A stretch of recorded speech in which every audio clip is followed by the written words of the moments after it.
Hola, ¿qué tal chicos? Les habla Eric Barreto, mi compañera Kimberly Acevedo y yo somos de la Escuela de Ingeniería Química de la Facultad de Ingeniería de la Universidad de Carabobo y en este curso de cinética y diseño de reactores les vamos a hablar sobre los parámetros o cómo determinar los parámetros que están involucrados en la cinética química de una reacción. Partiendo primero desde que la cinética química es el estudio de la velocidad de reacción o el cambio de la concentración en función del tiempo. En este tema vamos a hablar sobre la ley de velocidad y cómo influye la estequiometría, el análisis de datos experimentales y las reacciones heterogéneas. Las reacciones, como bien podemos saber, son homogéneas cuando es una sola fase, heterogéneas cuando se encuentran involucradas dos fases, reversibles si suceden en ambas direcciones e irreversibles cuando es para una sola dirección. Puesto que la cinética química nos habla de la velocidad de reacción, es importante saber cómo se expresa la velocidad de la reacción. La velocidad de reacción es igual a más o menos el diferencial de la concentración de una especie I, bien sea de los productos, se coloca el signo positivo, o de los reactivos, se coloca el signo negativo, por un diferencial de tiempo, que eso también es igual a R de la especie I. En sistemas homogéneos, R de I puede ser igual a más o menos 1 entre B por un diferencial de moles de la especie I entre un diferencial del tiempo, es decir, la variación de los moles en un tiempo determinado. Si nuestro volumen es constante, entonces R de I va a ser igual a más o menos el diferencial de la concentración entre el diferencial de tiempo. R de I es una función que depende de la presión, de la temperatura y de la concentración de nuestra especie I. En sistemas líquidos solamente depende de la temperatura y la concentración, pero en sistemas gaseosos va a depender también de la presión. En sistemas heterogéneos, el término eh, por el cual se multiplica el inverso es S e importa el cambio de moles en la superficie. Al momento, para realizar un estudio cinético, se plantea una ley de velocidad. La ley de velocidad nos permite calcular la velocidad conociendo las concentraciones iniciales de los reactivos para la reacción A más B que produce C más D, siendo A el reactivo limitante. Podemos escribir nuestra ley de velocidad de la siguiente forma: menos RA, indicando el signo negativo, dado que A es nuestro reactante.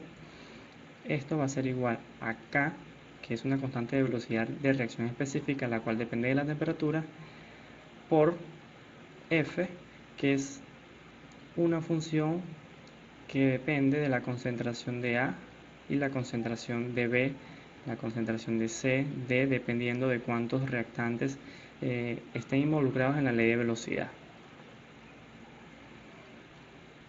La constante de velocidad de reacción específica depende de la temperatura, como ya lo había mencionado anteriormente, y se expresa de la siguiente manera: igual a A por E a la menos la energía de la activación entre R, la ley de constante universal de los gases, por la temperatura en escala absoluta. Y aquí que, uno de los factores que afecte la velocidad de reacción es la temperatura, por la dependencia de K, por la dependencia que tiene K de dicha temperatura.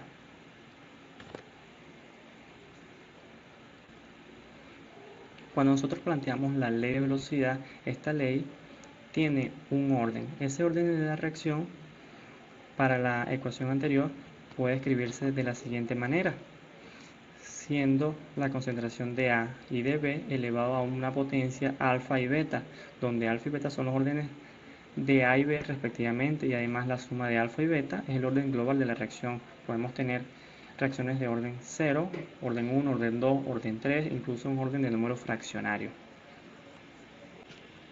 Durante este video se le enseñará cómo plantear la ley de velocidad donde la concentración de A y B solamente dependan de parámetros relacionados con nuestro reactivo limitante, que sería A. Es decir, vamos a colocar la concentración tanto de A como de B en función de nuestro reactivo limitante.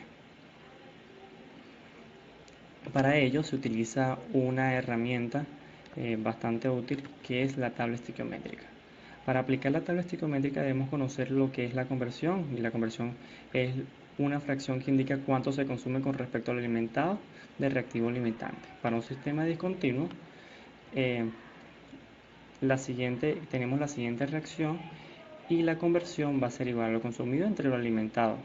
Lo consumido será los moles de A iniciales menos los moles de A entre los moles de A inicial.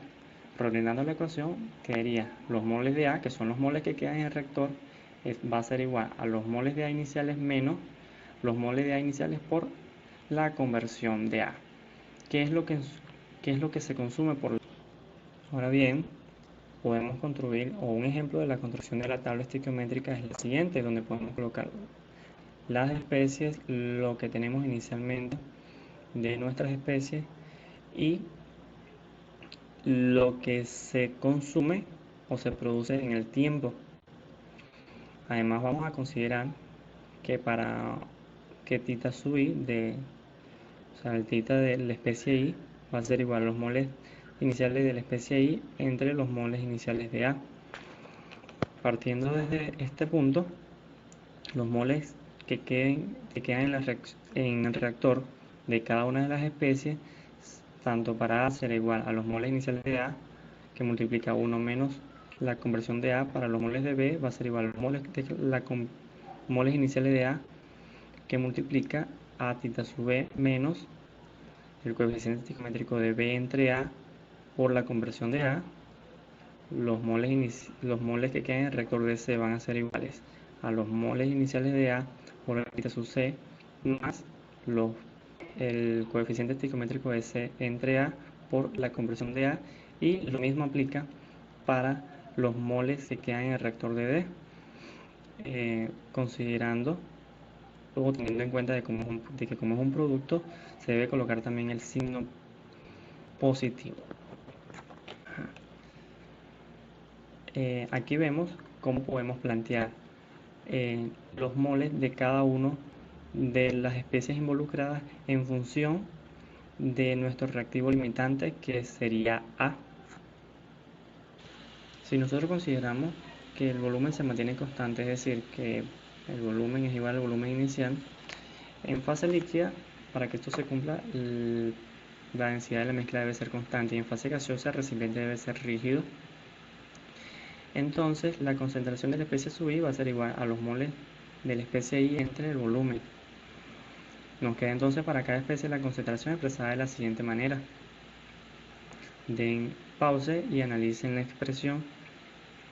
Vean que los moles iniciales de A dividido entre el volumen inicial nos va a dar la concentración de A para cada una de las concentraciones de las especies involucradas. Esto pues nos ayuda a definir la concentración de cada una de las especies en función de nuestro reactivo limitante. Fíjense que no aparece otro término más que la especie A, que en este caso lo estamos tomando como nuestro reactivo limitante.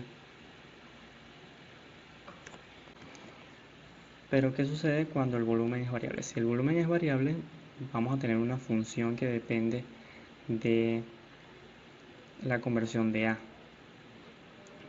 Entonces los moles totales van a ser igual a los moles totales iniciales más los moles de A iniciales por la conversión de A entre su coeficiente estequiométrico por el delta sub alfa. Este delta sub alfa se calcula de la siguiente forma, que es la sumatoria de los coeficientes estequiométricos de los productos menos la sumatoria de los coeficientes estequiométricos de los reactivos. Reordenando la ecuación y sacando factor común los moles totales iniciales, los moles totales van a ser igual a los moles totales iniciales, que multiplica 1 más la fracción molar de A inicial por el delta sub alfa entre el coeficiente estequiométrico de A por la conversión de A. Este término aquí encerrado en círculo se le llama factor de expansión, y este término solamente aparece cuando nuestro volumen es variable. Finalmente, entonces nos quedaría que los moles totales van a ser igual a los moles totales iniciales por 1 más el factor de expansión por la conversión. Si el sistema es isotérmico isobárico, entonces podemos decir que los moles totales entre los moles totales iniciales es igual al volumen total entre el volumen total inicial. Es decir, que podemos reescribir que el volumen total es igual al volumen total inicial que multiplica 1 más el factor de expansión por la conversión. Este volumen, introduciéndolo en la ecuación de concentración que teníamos anteriormente, los términos de concentración nos quedarían de la siguiente manera.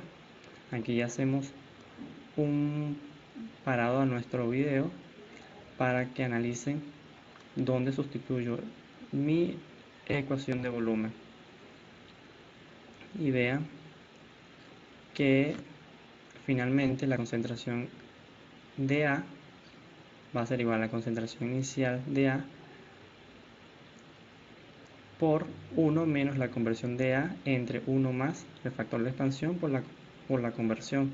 De igual forma sucede para la concentración de B, considerando el θ sub B, considerando la fracción de los coeficientes estequiométricos, y para el caso de los productos debemos considerar colocar el signo positivo. Ahora nos damos cuenta que ahora podemos escribir las concentraciones cuando el volumen es variable en función de nuestro reactivo limitante. También podemos escribir nuestra tabla estequiométrica y nuestra concentración en función de lo que se llama avance de la reacción. El avance de la reacción no es más que los moles de la especie I menos los moles iniciales de la especie I entre su coeficiente estequiométrico. El coeficiente estequiométrico debemos considerar su signo negativo para los reactivos y positivo para los productos. Partiendo de la ecuación que ya hemos venido trabajando, el avance de la reacción para cada uno de ellos queda de la siguiente manera. Y los moles totales van a ser igual a los moles totales iniciales más el delta sub alfa, que ya sabemos cómo calcularlo, más el avance de la reacción. Existen formas de calcular la concentración de forma directa a partir de una serie de datos recolectados en el tiempo. Uno de los métodos se llama el método de la presión total. Para poder aplicar este método, la reacción debe estar en fase gaseosa, debe ser un gas ideal, el volumen debe ser constante y debe ser una reacción no equimular. La ecuación para el modelo, para este método, es la siguiente, donde la concentración de la especie I es igual a la concentración de la especie I inicial más o menos el alfa sub I. Este alfa es el coeficiente estequiométrico y se coloca el signo positivo o negativo dependiendo si es de los productos o de los reactivos. Es delta sub alfa, que ya es un término que sabemos calcularlo por R por la temperatura. Esto multiplicado por la presión total menos la presión total inicial. Los datos que nos deben suministrar o que debemos tomar deben ser el tiempo y la presión total. Es decir, que vamos a tener durante intervalos de tiempo cómo medir la presión total conforme transcurre la reacción. Y así vamos a poder obtener la concentración en cada punto hasta que finaliza dicha reacción o hasta que alcanza el tiempo máximo de reacción. Otro método es el método de volumen variable. Para que esto ocurra debe encontrarse en fase gaseosa, debe ser un gas ideal, debe ser isotérmico o isobárico en nuestro sistema y debe ser una reacción no equimular. Como bien sabemos, si es un volumen variable, entonces es una función que depende de la conversión de A. Ya antes habíamos deducido esta segunda ecuación y reordenándola podemos tener una ecuación con la que podemos determinar la conversión. Para poder aplicar este método tenemos que tener una serie de datos como son el tiempo y el volumen total. Introduciendo el volumen total en nuestra ecuación de conversión, podemos obtener en nuestra tabla la conversión y por ende podemos llegar a la concentración de A o de la especie a la que estemos buscando calcular la concentración en el tiempo, cómo es su comportamiento en el tiempo.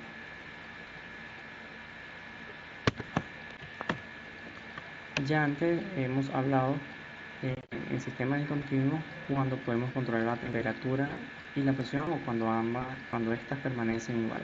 Pero cuando no es isotérmico ni isobárico, partimos en la ecuación de los gases reales y con esta ecuación PV igual a Z por N por los moles totales por R por T, y para un tiempo igual 0 tenemos la misma ecuación en el tiempo inicial. Vamos a dividir ambas ecuaciones 1 entre 2 y vamos a considerar que el factor de comprensibilidad va a permanecer igual, o sea que será igual a 1. Entonces, al despejar B, nos va a quedar esta ecuación que tenemos aquí, y recordando que los moles totales entre los moles totales iniciales es igual a 1 más el factor de expansión por la conversión, sustituyendo ambas ecuaciones en la ecuación de concentración que ya venimos trabajando, nos queda esta ecuación que tenemos aquí abajo en negrita, que es una ecuación bastante genérica, bastante general, y es una ecuación que considero por la que debemos partir al realizar un análisis del sistema con el que estamos trabajando. Si vamos a definir las concentraciones de nuestra ley de velocidad, debemos partir bajo esta ecuación, puesto que a partir de ella podemos analizar si nuestro sistema es isotérmico, entonces los términos de temperatura desaparecen de la ecuación. Si nuestro sistema es isobárico, los términos de presión desaparecen. Si es isotérmico e isobárico, ambos términos desaparecen. Y si nuestro sistema es con volumen constante, nuestros términos donde aparece el factor de expansión también desaparece. Entonces, a partir de esta ecuación podemos realizar el análisis de con qué sistema o con qué reacción estamos trabajando y cuál sería la ecuación resultante a realizar nuestro análisis del sistema. Anteriormente habíamos trabajado para sistemas discontinuos, pero ¿qué pasa cuando el sistema es continuo? Ahora el volumen y los moles se encuentran en función del tiempo. Lo que se le hace es se le realiza un cambio de nomenclatura, donde los moles que antes se denotaba con la letra N, ahora los vamos a expresar con la letra F mayúscula, como flujo molar, y la unidad va a ser mol sobre tiempo. El volumen que antes se denotaba con la letra B, ahora se va a denotar con la letra B minúscula, y va a ser volumen en el tiempo, que sería flujo volumétrico. La tabla estequiométrica expresada en moles quedaría así para el siguiente sistema. Vea que es la misma tabla cuando son sistemas discontinuos, con la única diferencia que cambia la nomenclatura de N por F. La forma de expresar las concentraciones es la misma, solo que varía el cambio de nomenclatura a emplear cuando es un sistema discontinuo. Fíjense que antes aquí iba N, ahora utilizamos F porque es flujo molar, y antes iba una B minúscula porque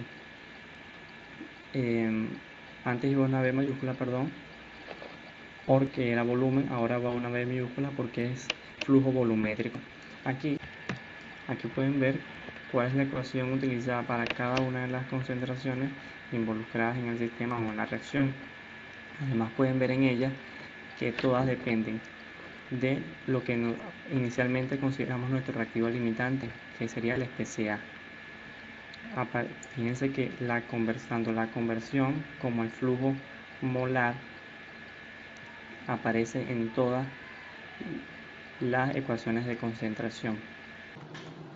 Bueno chicos, para no hacer mucho más largo el video, en la descripción voy a dejarle un link con un ejemplo de cómo escribir la ley de velocidad y cómo plantearla en función de nuestro reactivo limitante en una reacción, aplicando las ecuaciones que hemos visto hasta este momento. Yo les vengo a hablar acerca de las reacciones reversibles. Son aquellas en las cuales los reactivos no se transforman totalmente en productos, ya que éstas se vuelven a formar los reactivos. dando lugar así a un proceso de doble sentido que desemboca en el equilibrio químico. Además tenemos que las reacciones reversibles, la velocidad depende de las concentraciones de los reactivos siguiendo una expresión similar a la siguiente. Para una reacción estándar, donde tenemos que A, B, C y D mayúsculas representan los reactivos para A y B y C y D para los productos, y los coeficientes en minúsculas representan los factores estequiométricos. La velocidad del consumo de A para una reacción directa sería menos la velocidad de A por la K directa por la concentración de A elevado a su coeficiente estequiométrico y la concentración de B elevado a su coeficiente estequiométrico, y del mismo modo para una reacción inversa tenemos la velocidad de formación de A. También tenemos la velocidad neta de consumo de A expresada de la forma que ven en la pantalla, que sería esta que tenemos aquí, y una forma un poco más simplificada sería esta de aquí abajo. Los análisis en reacciones reversibles tenemos varios métodos. Uno de ellos es el método diferencial, que emplea la ecuación cinética en su forma diferencial sin integrar. Es conocido como el método de Van Hoff y se aplica a las leyes de velocidad del tipo, donde tenemos que la velocidad es igual a 1 entre la velocidad, también expresada en diferencial, como de la forma que se ve en la imagen, donde n es el orden de la reacción y se representa por una línea recta. Este método se basa en la determinación de las velocidades reales a partir de pendientes de las curvas de concentración tiempo obtenidas con datos experimentales. Esto quiere decir que esta pendiente representará la velocidad de la reacción mediante datos experimentales. Como otro método de estudio tenemos el método integral. Emplea un procedimiento de ensayo y error. Para determinar el orden de una reacción se deben analizar los datos de velocidad, y por este método buscamos la función apropiada de concentración que corresponde a una ley de velocidad específica, que sea lineal con respecto al tiempo. Aquí en la imagen presentamos las ecuaciones, la integral, luego linealizada, y también podemos acotar que la aplicación del método integral en el caso de ecuaciones en las que intervienen una o más sustancias se simplifica mucho si se trabaja con reactivos en exceso. Se realizan en series de experimentos en cada una de las cuales hay un gran exceso de todos los reactivos menos de uno. En estas condiciones, para cada serie, las concentraciones de los reactivos en exceso se pueden tomar como constantes a lo largo del experimento. Una manera de simplificar el método integral es a partir del orden de la reacción. Tenemos el orden 0, que sería la ecuación de menos el diferencial de la concentración de A entre dt, igual a K por la concentración de A. También tenemos que para el orden 1, la deducción de la ecuación, y al final nos quedaría como el neperiano de la concentración de A es igual al neperiano de la concentración inicial de A menos K por T. Para el orden 2 tenemos la deducción igualmente, y decimos que 1 entre la concentración de A es igual a 1 entre la concentración inicial de A más K por T. Para el orden 3 tenemos que 1 entre la concentración de A al cuadrado es igual a 1 entre la concentración inicial de A al cuadrado más 2 veces K por T. También tenemos la resolución genérica cuando tenemos un valor de X distinto de 1. Otra forma de saber si los datos obedecen o no una línea recta sin necesidad de graficar es que al tener valores de tiempo y de concentración, que todas las K sean iguales. Si esto ocurre, obedecen al mismo orden de reacción. También se puede acotar que este método o el método integral se puede utilizar cuando existen dos reactivos, siempre y cuando cumplan las siguientes condiciones: que la concentración inicial de A y de B sean diferentes, igual que los coeficientes estequiométricos sean diferentes. Se utiliza que la concentración menos el diferencial de la concentración de A entre dt es igual a K por la concentración de A por la concentración de B. Tenemos también que la composición de A viene dada por la concentración inicial de A menos la concentración de A entre la concentración inicial de A. Aplicando matemática, derivando y deduciendo y simplificando a su vez, tenemos que la ecuación utilizada empleando la composición sería que el diferencial de la composición de A entre el tiempo sería igual a la K por la concentración inicial de A, que a su vez multiplica a 1 menos la composición y multiplica al tita de B menos los coeficientes estequiométricos de B menos A por la concentración de A. Tenemos una tabla resumen que nos da las ecuaciones de velocidades integradas de primer orden, segundo orden y orden C.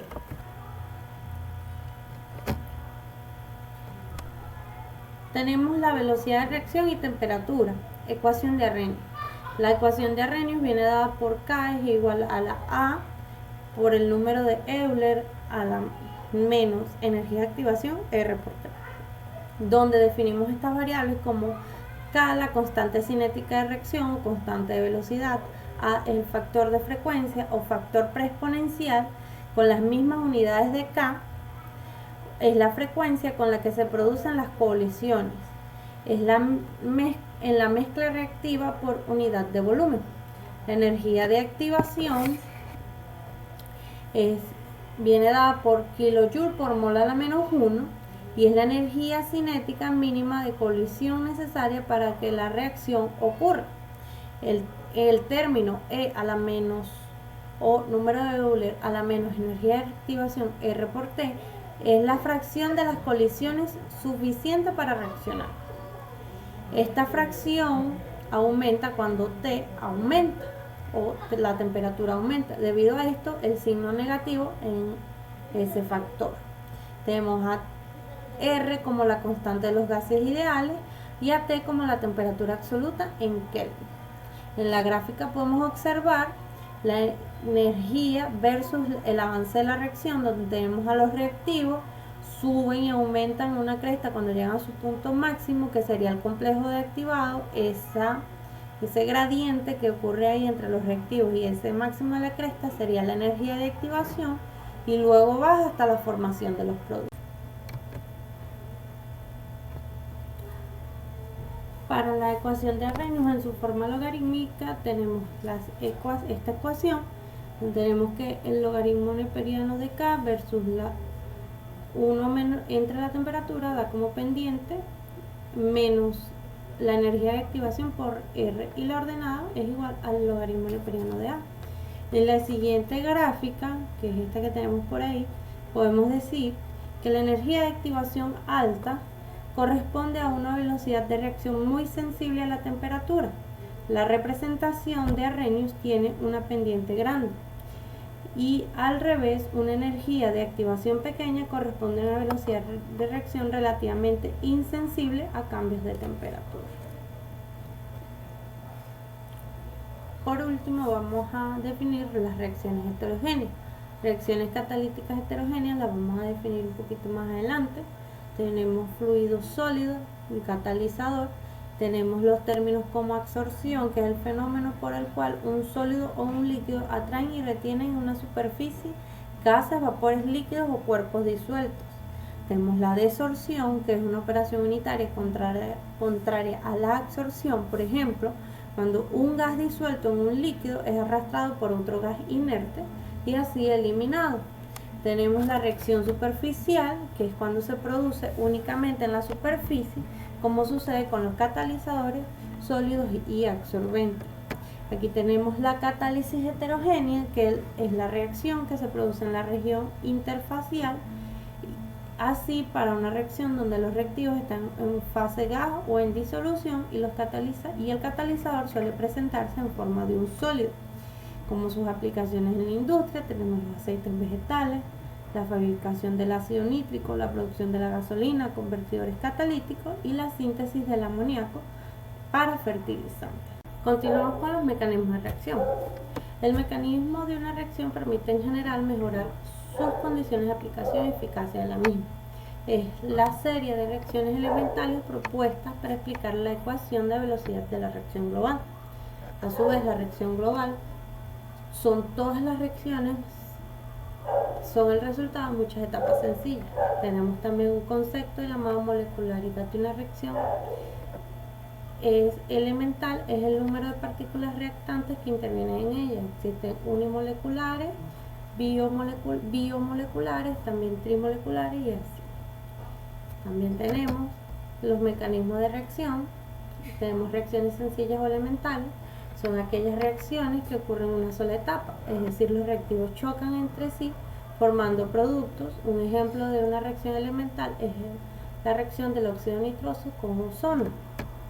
Aquí se ve que podemos representar el proceso según el siguiente esquema. Las moléculas de óxido nitroso y ozono chocan entre sí, dando directamente al lugar los productos.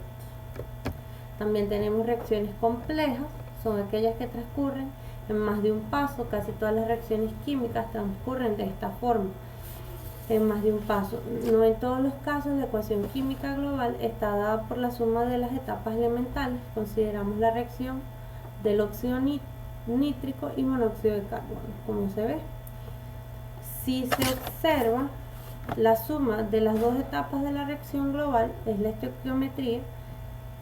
En la estequiometría no se ve afectada. Lo único importante en este caso es que la reacción ocurre en dos pasos y no por choque directo entre el óxido nítrico y el monóxido de carbono. Vemos en nuestro proceso que el óxido de nitrógeno aparece en la primera reacción como producto y en la segunda como reactivo y participa el mecanismo de la reacción, pero aparece en la reacción global. Estas especies se les denominan intermediarias. Aquí tenemos un pequeño ejemplo de un ejercicio donde se pueden aplicar varios conceptos y entre ellos, o mejor dicho, se aplica la ecuación de Arrhenius en su forma logarítmica y tenemos el siguiente. Para una reacción entre los reactivos A y B, la constante de velocidad a 327 grados Celsius es de 0,385 mol a la menos 1 por litro por segundo a la menos 1 y a 443 grados Celsius es de 16 mol a la menos 1 por litros por segundos a la menos 1. Se calcula o nos piden calcular la energía de activación, el factor de frecuencia y la constante de velocidad a 500 grados Celsius. Dada la ecuación de Arrhenius en su forma logarítmica, que es la que podemos observar en la pantalla, que es esta que se encuentra aquí, aplicándola a las dos temperaturas distintas y restando ambas expresiones, que es lo que se denomina en esta ecuación, tenemos, sustituyendo los datos con R como 8.31 por 10 a la menos 3 kJ menos por Kelvin a la menos 1 por mol, tenemos la siguiente. Y así obtenemos la energía de activación. Continuando con el factor de frecuencia, sustituimos los datos de la temperatura en la ecuación de Arrhenius, por ejemplo a 327 grados Celsius. Cabe destacar que el factor de frecuencia, o A, no variará de acuerdo a la temperatura que se utilice. Es decir, si la calculamos a 443 grados Celsius, debería darnos el mismo resultado. Entonces, tenemos que la ecuación de Arrhenius, que ya conocemos, que es K, es igual al factor de frecuencia por el número de Euler elevado a la energía de activación entre RT.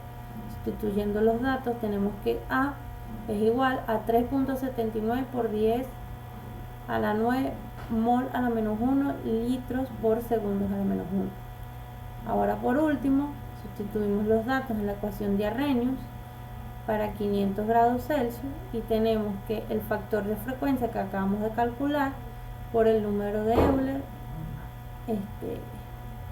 elevado a los factores que necesitamos, tenemos que el valor de K es 66,3 mol a la menos 1 litro por segundos a la menos 1.